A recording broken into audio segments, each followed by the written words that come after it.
बातमी गडचिरोलीतून आहे। नक्षल चळवळीला मोठा धक्का बसलेला आहे। 6 कोटींचं बक्षीस असलेला भूपती शरणागती पत्करतोय। भूपतीसह 60हून अधिक नक्षलवाद्यांचं आत्मसमर्पण आहे। मुख्यमंत्र्यांच्या उपस्थितीत शरणागती पत्करू अशी भूपतीची अट होती। मुख्यमंत्री फडणवीस गडचिरोलीच्या दौऱ्यावर आज आहेत। याचा आढावा घेतला आमच्या प्रतिनिधीने। नक्सल नेता भूपती यांनी आत्मसमर्पण केलेलं आपण हे दृश्य या ठिकाणी बघू शकतो।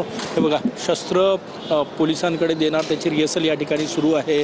भूपती हा पॉलिट ब्युरो सदस्य होता आणि आपण हे बघा या ठिकाणी त्यांना संविधान जे आहे ते संविधान देऊन, कारण की संविधानाच्या विरोधात नक्षलवाद्यांची लढाई होती, ते संविधान आज नक्षलवाद्यांनी स्वीकारलं असं म्हणताही येईल। भारताचं संविधान आणि आपण हे दृश्य या ठिकाणी बघू शकतो भारताचं संविधान जे आहे ते या ठिकाणी देण्यात आलेलं आहे आणि मुख्य प्रवाहात आजपासून भूपतीसह हे 60ही नक्षलवादी, एकूण 61 नक्षलवादी आलेले आहेत।